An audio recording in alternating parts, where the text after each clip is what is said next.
প্রবাসে কেউ মারা গেলে পরিবার কিভাবে সরকারি আর্থিক সহায়তা পাবে জানুন বিস্তারিত। আসসালামু আলাইকুম প্রিয় প্রবাসী ভাই ও বোনেরা। আজকের ভিডিওটি অত্যন্ত গুরুত্বপূর্ণ। আমরা সবাই জানি প্রবাস জীবন সংগ্রামের জীবন, কঠিন জীবন। পরিবারের সুখের জন্য, সন্তানদের ভবিষ্যতের জন্য, নিজের স্বপ্ন পূরণ করার জন্য লাখো বাংলাদেশি বিদেশে কঠোর পরিশ্রম করে যাচ্ছে। কিন্তু কখনো ঘটে যায় এমন কিছু ঘটনা যা কোনো পরিবার কল্পনা করতে চায় না। প্রবাসে কর্মরত অবস্থায় যদি কোনো বাংলাদেশি মারা যান, তাহলে তার পরিবার শুধু একজন প্রিয় মানুষকেই হারায় না, বরং আর্থিক ও মানসিক বড় সংকটে পড়ে যায়। এই কঠিন সময়ে বাংলাদেশ সরকার মৃত প্রবাসী পরিবারের জন্য আর্থিক সহায়তার ব্যবস্থা রেখেছে। তবে এই সহায়তা পাওয়ার জন্য নির্দিষ্ট কিছু কাগজপত্র জমা দিতে হয়। আজকের ভিডিওতে আমি আপনাদের জানাবো সেই ৬টি গুরুত্বপূর্ণ ডকুমেন্ট সম্পর্কে। ১ নাম্বার, সর্বপ্রথম প্রয়োজন হবে মৃত ব্যক্তির পাসপোর্টের ফটোকপি। এর মাধ্যমে প্রমাণ করা হয় যে তিনি বৈধভাবে বিদেশে অবস্থান করেছিলেন এবং কর্মরত ছিলেন। ২ নাম্বার, যে দেশে মৃত্যু হয়েছে সেই দেশের হাসপাতাল অথবা সংশ্লিষ্ট কর্তৃপক্ষের প্রদত্ত মৃত্যু সনদ জমা দিতে হবে। এটি সবচেয়ে গুরুত্বপূর্ণ ডকুমেন্টের একটি। মানে আপনি যে দেশে অবস্থান করেছেন সেই দেশে যেহেতু আপনার মৃত্যু হয়েছে, সেই দেশের হসপিটাল থেকে আপনাকে একটি আহ, মৃত্যু সনদ দেওয়া হবে। সেই মৃত্যু সনদ অবশ্যই আপনার প্রয়োজন হবে। ৩ নাম্বার, ওয়ারিশ, মৃত ব্যক্তির বৈধ উত্তরাধিকারী কারা তা নির্ধারণ করার জন্য ওয়ারিশ সনদ প্রয়োজন। এটি সাধারণত ইউনিয়ন পরিষদ, পুরসভা বা সিটি কর্পোরেশন থেকে সংগ্রহ করা যায়। যারা গ্রামে থাকেন তাদের এটাকে বলা হয় ইউনিয়ন পরিষদ বা ইউনিয়ন পরিষদের থেকে সংগ্রহ করবেন, এবং যারা আম, শহরে থাকেন তারা হচ্ছে কমিশনারের কাছ থেকে সংগ্রহ করবেন, সিটি কর্পোরেশন কমিশনার। আর ৪ নাম্বার হচ্ছে জাতীয় পরিচয়পত্র। যিনি সহায়তার জন্য আবেদন করবেন তার জাতীয় পরিচয়পত্রের ফটোকপি জমা দিতে হবে।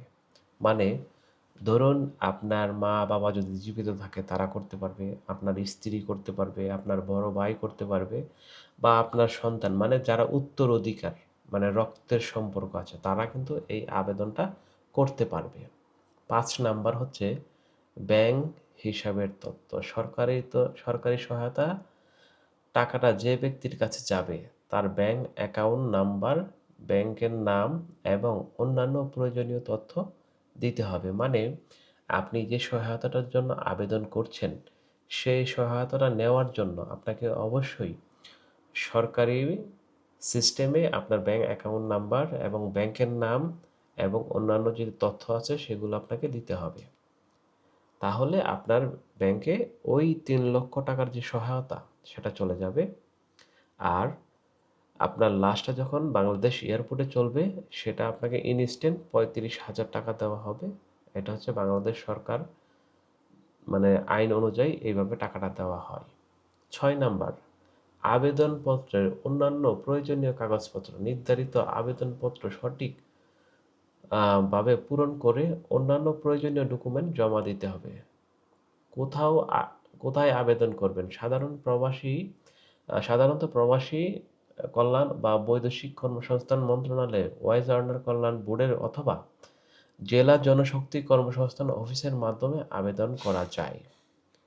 আমি আবারও বলছি, সাধারণত প্রবাসী কল্যাণ ও বৈদেশিক কর্মসংস্থান মন্ত্রণালয়, ওয়াইজ আর্নার কল্যাণ বোর্ডের অথবা জেলা জনশক্তি কর্মসংস্থান অফিসের মাধ্যমে আবেদন করতে পারবেন। গুরুত্বপূর্ণ পরামর্শ আপনাদের জন্য: যদি আপনার পরিবার কেউ বিদেশে থাকেন তাহলে তার পাসপোর্ট, ওয়ার্ক পারমিট, নিয়োগপত্র ও অন্যান্য গুরুত্বপূর্ণ কাগজপত্র কপি পরিবারের কাছে সংরক্ষণ রাখুন। ভবিষ্যতে কোনো জরুরি পরিস্থিতিতে এসব কাগজপত্র অনেক কাজে আসবে। বন্ধুরা, এই তথ্যটি যদি বেশি সম্ভব প্রবাসী পরিবারের কাছে পৌঁছে দিতে পারেন, কারণ একটি সঠিক তথ্য একটি অসহায় পরিবারকে আর্থিক সহায়তা পেতে সাহায্য করতে পারে। যদি ভিডিওটি আপনাদের উপকার মনে হয় তাহলে অবশ্যই লাইক দিবেন, শেয়ার করবেন, সাবস্ক্রাইব করবেন আর আমাদের চ্যানেলের পাশে সবসময় থাকবেন, কারণ আমরা আপনাদের জন্য সবসময় আপনাদের উপকারের জন্য ভালো কিছু পরামর্শ আমরা দিয়ে থাকি। আর যদি কোনো পরামর্শ জানার থাকে বা কোনো কিছু প্রয়োজন হয় আপনাদের, তাহলে অবশ্যই আপনারা আমাদের কমেন্ট সেকশনে কমেন্ট করবেন। আর আমি আবারও বলে দিচ্ছি, আপনার অবশ্যই আপনার মৃতদেহ যখন বাংলাদেশ এয়ারপোর্টে পৌঁছাবে তখন আপনাকে সঙ্গে সঙ্গে ৩৫,০০০ টাকা দেওয়া হবে, মানে মৃত ব্যক্তির লাশ দাফন কাফন করার জন্য। আর বাকি যে ৩,০০,০০০ টাকা সহায়তা দেওয়া হয় সরকার থেকে, সেই সহায়তাটা পাওয়ার জন্য অবশ্যই আপনাকে নির্দিষ্ট যে ডকুমেন্টগুলোর কথা বলেছি আমি, সেই ডকুমেন্টগুলো অবশ্যই আপনার লাগবে। এই ডকুমেন্ট অবশ্যই সংগ্রহ করুন এবং আপনার পরিবারের বা আপনি যদি প্রবাসে থাকেন, আপনার পরিবারের কাছে আপনার work permit, passport, BMET card, প্রবাসী কল্যাণ কার্ড, এই ধরনের যত ডকুমেন্ট আছে আপনার পরিবারের কাছে, আপনি এই ডকুমেন্টগুলো দিয়ে রাখবেন। তখন আপনি খুব সহজে, কারণ আপনি যদি আজকে আপনার একটা দুর্ঘটনা, আমরা চাই কোনো প্রবাসী ক্ষতিগ্রস্ত না হোক, সকল প্রবাসীদের জন্য আমরা দোয়া করি, কিন্তু মানুষ মরণশীল, মানুষকে মরতে হবে, আমাকেও মরতে হবে, আপনাকেও মরতে হবে। তো এটার কোনো গ্যারান্টি নাই কে কখন মরবে, কে কতদিন বাঁচবে। কিন্তু এই ডকুমেন্টগুলো আপনার পরিবারের কাছে অবশ্যই দিয়ে রাখবেন, যেন আপনার পরিবার এই ডকুমেন্টগুলো সংগ্রহ করতে কখনো ঝামেলার মুখোমুখি হতে না হয়। কারণ আপনার পরিবারকে যখন আপনি না থাকবেন পৃথিবীতে, তখন কিন্তু আপনার পরিবার অনেকটা আর্থিক সংকটে পড়ে যাবে, অনেকটা মানসিকভাবে ভেঙে পড়বে। তাই আপনারা সকল প্রবাসীদের উদ্দেশ্যেই বলছি, এই কাজটাকেও অত্যন্ত গুরুত্ব দিয়ে আপনার পরিবারের কাছে আপনি এই ডকুমেন্টগুলো দিয়ে রাখবেন।